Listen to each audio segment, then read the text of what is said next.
안녕하세요. 매일 아침 말씀 묵상에 오신 여러분들을 진심으로 환영합니다.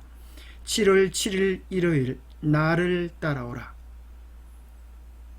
기억절 예수께서 이르시되 나를 따라오라 내가 너희로 사람을 낚는 어부가 되게 하리라 하시니 마가복음 1장 17절. 생각할 문제, 예수님이 제자로 부르신 사람들은 어떤 사람들이었나? 이 사람들이 왜 즉시 모든 것을 버리고 예수님을 따르는가? 오늘 우리에게 주는 교훈은 무엇인가? 마가복음 1장 16절에서 20절입니다. 갈릴리 해변으로 지나가시다가 시몬과 그 형제 안드레가 바다에 그물 던지는 것을 보시니 그들은 어부라. 예수께서 이르시되 나를 따라오라. 내가 너희로 사람을 낚는 어부가 되게 하리라 하시니 곧 그물을 버려두고 따르니라. 조금 더 가시다가 세베대의 아들 야고보와 그 형제 요한을 보시니 그들도 배에 있어 그물을 깁는데 곧 부르시니 그 아버지 세베대를 품꾼들과 함께 배에 버려두고 예수를 따라가니라. 이 본문 속에서 우리는 두 형제들이 예수님을 따랐던 사실을 확인하게 됩니다. 시몬 곧 베드로와 안드레, 야고보와 그 형제 요한이 예수님을 따르는 제자였습니다. 이 내용을 요한복음 1장에서는 좀 더 구체적으로 우리에게 설명해 주고 있습니다. 또 이튿날 요한이 자기 제자 중 두 사람과 함께 섰다가 예수께서 근이심을 보고 보라 하나님의 어린 양이로다.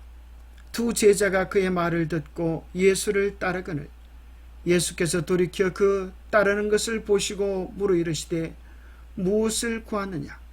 이르되 랍비여 어디 계시오니까? 예수께서 이르시되 와서 보라. 그러므로 그들이 가서 계신 데를 보고 그날 함께 가니 때가 10시쯤 되었더라. 요한의 말을 듣고 예수를 따르는 두 사람 중에 하나는 시몬 베드로의 형제 안드레라.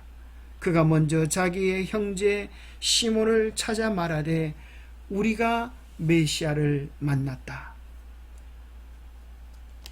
예수님의 최초의 제자는 누구였을까요? 요한과 안드레였습니다. 침례 요한이 보라 하나님의 어린 양이로다 이야기할 때에 침례 요한의 두 제자가 예수님을 따르는데 그가 요한과 안드레였습니다. 안드레는 특별히 그의 형제 베드로를 찾아가서 우리가 메시아를 만났다. 그렇게 이야기를 하고 그를 예수님께로 인도하는 최초의 전도자가 되었습니다. 그들은 시대 소망은 이렇게 이야기합니다. 그들은 요한을 떠나서 예수를 찾으러 갔다. 둘 중에 하나는 시몬의 형제 안드레였고 다른 하나는 전도자 요한이었다. 이들은 그리스도의 최초의 제자들이었다. 누가는 베드로가 배를 가지고 있었으며 사실 야고보와 요한은 베드로와 안드레의 동역자라고 알려줍니다. 그러나 마가복음은 그들의 차이를 표현함으로써 예수께서 빈부를 막론하고 모든 사람을 제자로 삼으시는 것을 말하기 위해 두 형제의 집단을 대조적으로 묘사하고 있음을 보여줍니다. 이 사람들에 대한 예수님의 따르심은 단순히 직접적이고 예언적이었습니다. 예수님은 그들에게 나를 따라오라, 즉 제자가 되라고 부르셨습니다. 그리고 당신의 부르심에 응한다면 그들을 사람 낚는 어부가 되게 하시겠다고 말씀하셨습니다. 그들은 놀랍게도 예수님의 부르심에 즉시 모든 것을 버려두고 예수님을 따르게 되었는데 그 이유는 무엇일까요? 무엇이 그들이 모든 것을 버리고 예수님을 따르도록 했을까요? 요한복음을 통해 우리는 이 장면을 좀 더 자세히 살펴보았습니다. 이 형제들은 침례 요한의 추종자들이었고 예수님은 세상 죄를 지고 가는 하나님의 어린 양이라고 하는 침례 요한의 선포를 들었습니다. 그들은 이제 성경 속에서 그렇게 오시리라고 이야기하셨던 메시아를 기다리고 있었던 사람입니다. 드디어 그들은 예수님을 만났고 그가 메시아임을, 그들의 삶의 전부를 내걸 만한 위대한 구세주임을 발견하고 그를 따르는 제자가 되게 된 것입니다. 따라서 그들이 예수님의 사역의 부르심을 받아들인 것은 우발적이거나 도피적인 것이 아니었습니다. 그들은 제자가 되는 것을 충분히 생각했습니다. 그런데 마가는 왜 이런 내용을 더 자세히 설명하지 않았습니까? 그것은 아마도 예수의 능력을 강조하기 위해서였을 것입니다. 예수께서 부르실 때에 방금까지 어부였던 사람들이 기꺼이 응답함으로 그들의 삶과 그들의 세계가 완전히 달라진 것을 묘사해 주고 있습니다. 그들은 구약 성경에 있는 메시아에 대한 예언들을 삽비었을 것이고 메시아가 그들의 삶을 책임지실 위대한 기름 부음을 받은 자, 약속하신 구주라고 하는 사실을 그들은 확신하고 기대하며 예수님을 따랐을 것입니다. 특별히 우리는 이 세상의 위대한 발견 중에 하나인 마취제를 발견한 심퍼슨을 생각해 보게 됩니다.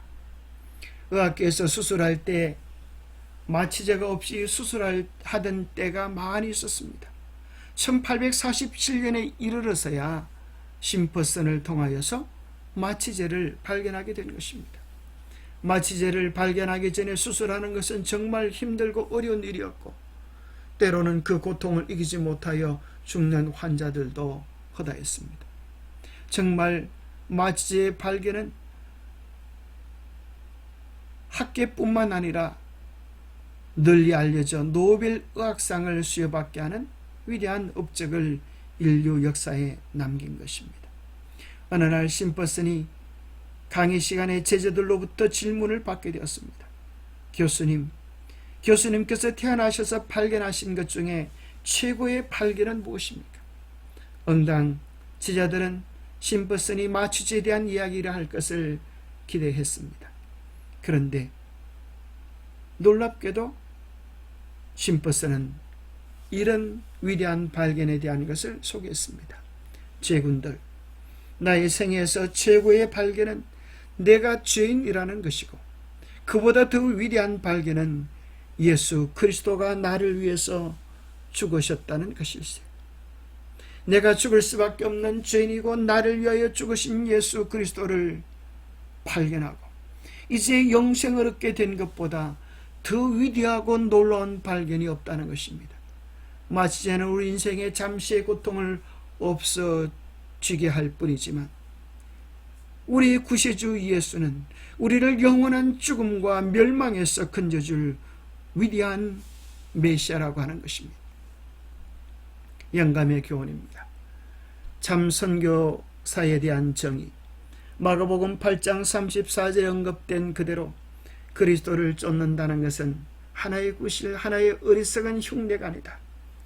예수께서는 당신의 제자들이 당신께서 참으신 것처럼 참고 당신께서 고통받으신 것처럼 고통을 받고 당신께서 승리하신 것처럼 승리함으로 당신의 발자취를 가깝게 따르기를 기대하신다. 그분께서는 그분의 추종자로 공언하는 자들이 자기 희생의 정신을 드러내는 것을 보고자 열렬하게 기다리고 계신다. 기도하겠습니다. 하나님 아버지, 모든 것을 버리고 예수님을 따랐던 제자들처럼 우리도 주님을 따르기를 원합니다.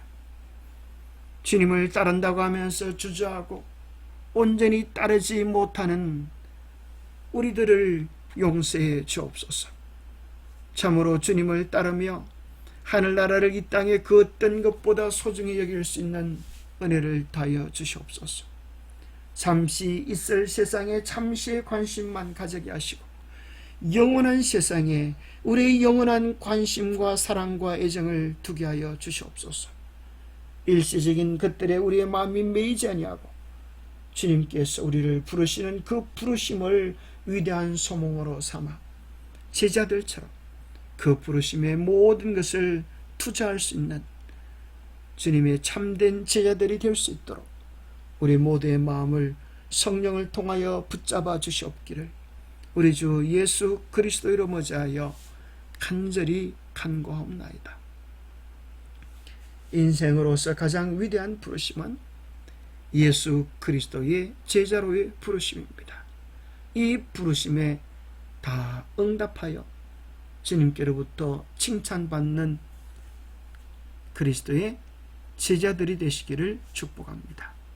오늘도 주님과 함께하는 귀한 날 되십시오. 감사합니다.